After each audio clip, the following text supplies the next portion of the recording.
भारत गौरव आचार्य श्री पुलक सागर जी गुरुदेव के प्रवचन और लेटेस्ट धार्मिक भजन व कार्यक्रम निशुल्क देखने व सुनने के लिए हमारे YouTube चैनल जीन शरणम मीडिया को आज ही सब्सक्राइब करें और सबसे पहले देखने के लिए बेल आइकन पर क्लिक जरूर करें।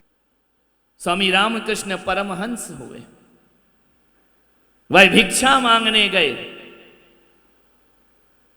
विवेकानंद जी के गुरु थे। वह भिक्षा मांगने के लिए गए। उस दिन उन्होंने ना जाने क्या सूझा कि एक बुढ़िया के कुटिया में चले गए, झोपड़ी में मांगने के लिए। जाकर के कहा कि भिक्षाम देही, हे मां तेरे पास जो हो मेरे इस पात्र में डाल दे। बुढ़िया थोड़ी सकुचाई। उसने कहा कि स्वामी जी, आज तो मेरे पास कुछ नहीं है, अनाज नहीं, रोटी नहीं, पानी नहीं, कुछ नहीं। आज तो मैं सुबह सुबह तुम आ गए, मैं तो रोज कमाती हूं, रोज खाती हूं, मेरे पास तो कुछ नहीं है। रामकृष्ण परमहंस ने कहा कि भिक्षाम देही, जो तेरे पास हो दे दे। बुढ़िया की आंखों में आंसू आ गए। उन्होंने कहा संत जी, मेरी गरीबी का मजाक मत बनाइए। आप जानते हैं मैं बहुत निर्धन हूं, मेरे पास कुछ नहीं है देने को। रामकृष्ण परमहंस ने कहा तो मैं वापस जाऊं? बोले ये भी नहीं कह सकती कि तुम जाओ, और दे भी नहीं सकती क्योंकि मेरे पास कुछ है ही नहीं। रामकृष्ण परमहंस ने कहा कि मां, जिस आंगन में तू खड़ी है ना, उस आंगन की एक मुट्ठी धूल मुझे दे दे। बुढ़िया ने कहा कि स्वामी जी, धूल का क्या करोगे? आप तो क्षुधा शांत करने आए हो, तृषा शांत करने आए हो, इस मिट्टी का क्या करोगे? रामकृष्ण परमहंस ने कहा मैं क्या करूंगा, ये देने वाले का काम नहीं है, देने वाले का काम तो देने का होता है। हम क्या करते हैं ये हमारे ऊपर निर्भर है। तुम मिट्टी, अपने चरणों की मिट्टी मेरे पात्र में डाल दे।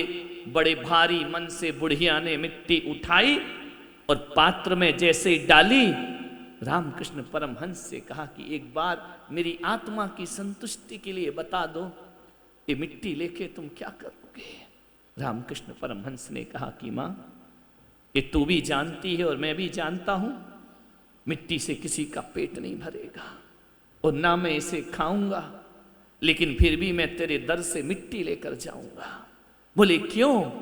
बोले इसलिए मां कि आज तेरे पास नहीं है तो तूने मुझे ना कह दिया, और कल ये ना कहने की आदत लग गई ना, तो जब तेरे पास होगा तब भी तेरे मुंह से ना ही निकलेगा, तेरे संस्कार ना बदल जाए, इसलिए मैं ये मिट्टी लेकर के जा। क्योंकि कल हो सकता है तेरे पास हो, लेकिन तूने अपनी जुबान को किसकी आदत डाल दी? ना कहने की। तो आज नहीं है तो ना कह रही है, कल होगा तो भी तेरे मुंह से ना। ना, अपनी जिह्वा को ऐसे संस्कार मत दो। ना शब्द नहीं। बेच दिया राजपाट हरिश्चंद्र ने, सब सौंप दिया। सपने में मांगा राजपाट, हकीकत में दे दिया। ध्यान रख, कर्ण ने सब कुछ दे दिया, अपने कवच और कुंडल उतार करके दे दिए दानवीर कर्ण ने। ध्यान रखिए, इनका नाम आता है दानवीरों में, जिनके पास कुछ नहीं था, सब कुछ उन्होंने दान में। उनके नाम थोड़ी आते हैं कि जोड़ जोड़ के रख के छाती पे बांध बांध के चले गए, कुछ नहीं हुआ। ध्यान रखना। मान्यवर, दानशूर बनो। मालूम है, मैं जब पूना में चतुर्मास कर रहा था, वहां सेठ रसिकलाल धारीवाल, जब उनके परिवार से मेरा परिचय हुआ, बस एक ही बात मुझे उनकी लग गई कि वो रोज अपने घर में दरबार लेकर बैठते थे कि कोई ना कोई दान मांगने जरूर आएगा। जिस दिन कोई नहीं आता था ना, तो वो अपनी पत्नी से कहते थे कि आज हमारा पुण्य फीका पड़ गया, हमारे दर पे कोई मांगने नहीं आया। वो व्यथित हो जाते थे कि आज पुण्य अपना कम पड़ गया। हमेशा मुक्त हस्त से दान दिया जिन्होंने, दौलत कमाई, रुपया कमाया, पैसा कमाया, कितना कमाया दुनिया याद नहीं रखती है, कितना लुटाया ये दुनिया याद रखती है। उनको कई लोगों ने धोखे भी दिए, इतना बड़ा साम्राज्य, इतना बड़ा व्यापार, छल भी किए लोगों ने, मिल मिलकर उन्हें लूट लिया। जब शोभा ताई उनसे बोला करती थी ये 100 करोड़ खा गया, ये 50 करोड़ खा गया, क्या बोलते थे? जाने देना, क्या करना है, उसका था ले गया, अपना क्या ले जाएगा। अपना काम ये सोचना नहीं है। दिल बड़ा होता है तो संसार बड़ा होता है, ध्यान रखिए। उन्होंने कभी नहीं कहा, बोले जाने दे, उसकी करनी उसके हाथ, मेरी करनी मेरे हाथ। विचार करिए, ये दानशूर 400 करोड़ रुपए लोग कमाते हैं जिंदगी में, वो दान करके दुनिया से चले। मालूम है जब उनका अंतिम समय था, मैं बारामती में था, जब उनकी शव यात्रा थी ना, जब उनके गांव से शव यात्रा निकली, हुजूम का हुजूम, हजारों हजारों लाखों लाखों लोग जिनकी शव यात्रा में आगे आगे। ये है जिंदगी की कमाई, ध्यान रखना। मान्यवर, दौलत कमाना बड़ी बात नहीं होता है, लोगों के दिलों में राज करना बहुत बड़ी बात होती। उन्होंने कोई जाति पाति नहीं देखी, उन्होंने कोई पंथ नहीं देखा, उन्होंने कोई संप्रदाय नहीं देखा। उन्होंने तो कहा कि जो है सो देना ही है, बस देने का अपना काम है, लेने वाला क्या करता है उसका वो जाने। ध्यान रखना, वो संस्कार जीवन में। मान्यवर, सोचना है आपको।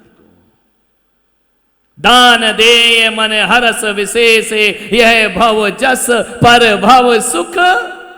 इस भव में तो यश मिलता है, पर भव में क्या मिलता है? सुख मिलता है। राजा श्रेयांश ने ऋषभदेव को आहार दान दिया। देवों ने रत्नों की वर्षा कहां की? बोलो, पड़ोसी के घर में। कहां रत्न बरसाए? राजा के महल में। अब आप कहोगे देवता भी बड़े पैसे वालों के यहां रत्न बरसाते हैं, गरीब की झोपड़ी में क्यों नहीं बरसाया? अरे जो देगा उसके यहां बरसेगा ना, जो नहीं देगा उसके यहां क्या खाक रत्न बरसेंगे? अभी जो यहां स्वागत सत्कार हुए किसके हुए? जो देगा उसका। ये तो दुनिया की रीत है, ध्यान रखना। ये तो दुनिया का परंपरा है, दुनिया का नियम है। देने वाला हमेशा बड़ा। अभी चौके में नहीं देखते, तुम्हारा हाथ ऊपर होता है और हमारा हाथ, तुम देने वाले हो, दाता बड़ा पात्र छोटा। ध्यान रखना, सोचना है आपको। जो देगा वो ऊपर उठेगा, जो छोड़ेगा वह ऊपर। आज तुम हमको यहां क्यों बिठाए हुए हो? हम अंदर चले जाते हैं पूजा में, मन नहीं लगता, महाराज को बुलाओ, महाराज को बुलाओ। किस लिए, क्यों बिठाया यहां? तुम्हारे पास मोटर है, कार है, बंगला है, गाड़ी है, बड़े बड़े नौकर चाकर हैं, क्या कमी है तुम्हारे घरों में? सब कुछ तो है, फिर यहां क्यों? बोलिए।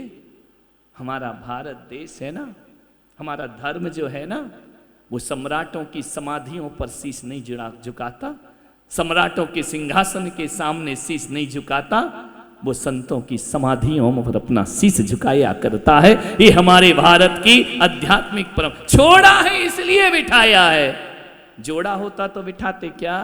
बोलिए। ये बैठा है परिवार, घर में होता तो मैं इनके पैर पड़ता है ना। ये बड़े बड़े हैं, बड़ी बहनें, बड़े लोग सब, लेकिन जिनके पास था और आज हमने छोड़ा, कौन किसके पैर पड़ रहा है? ध्यान रखिए।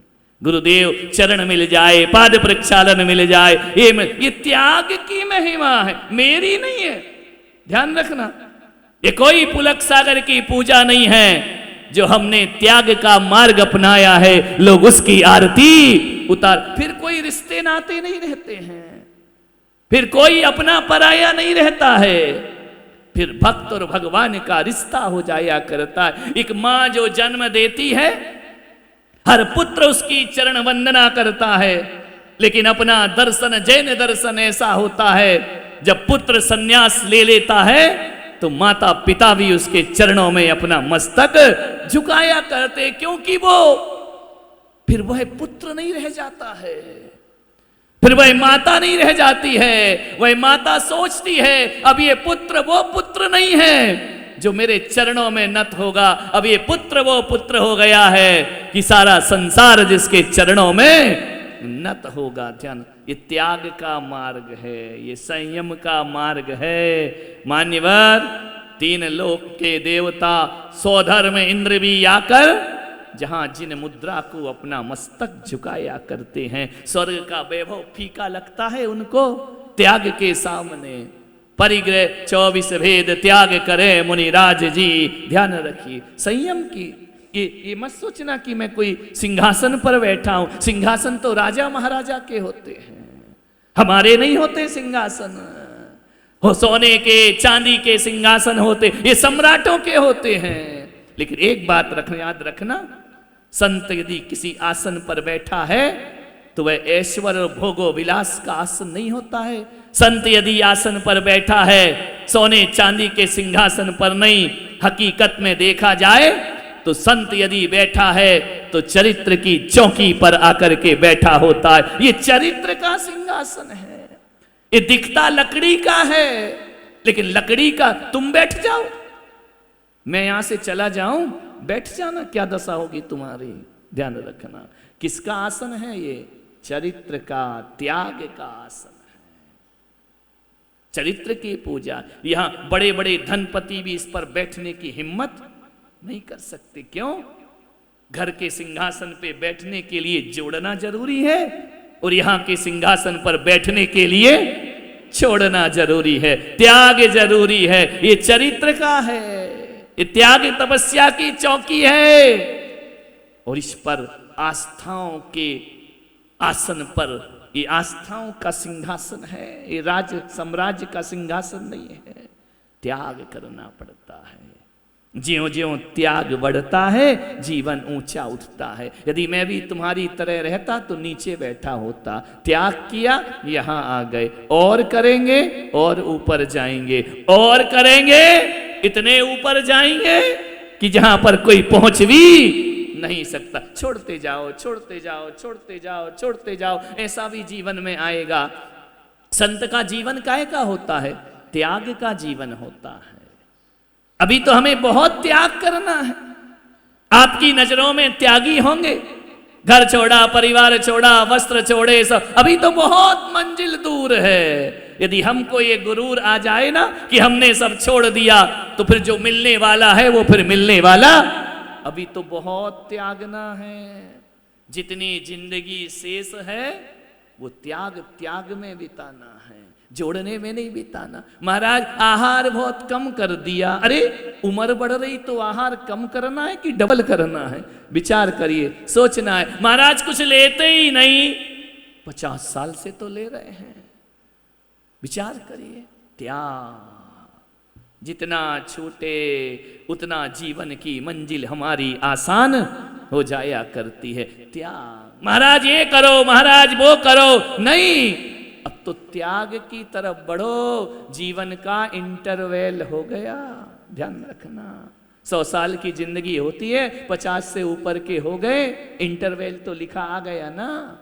और कोई जरूरी है कि पिक्चर पूरी 100 साल की हो? कभी भी बंद हो जाएगी, खत्म हो जाएगी।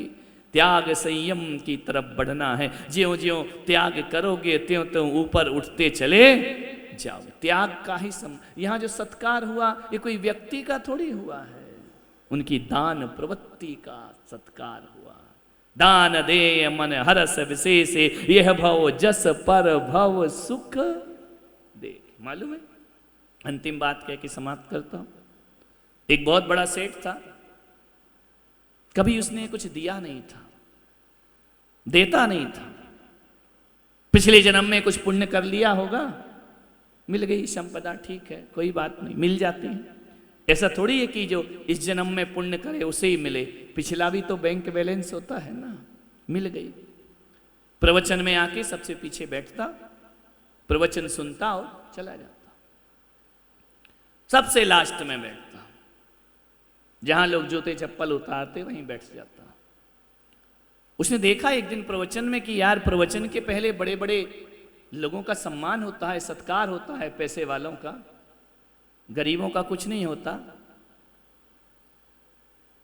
जो दान दे रहा उसको माला पहनाई जा रही है, पगड़ी पहनाई जा रही है, मान पत्र दिया जा रहा है, प्रशस्ति पत्र दिया जा रहा है।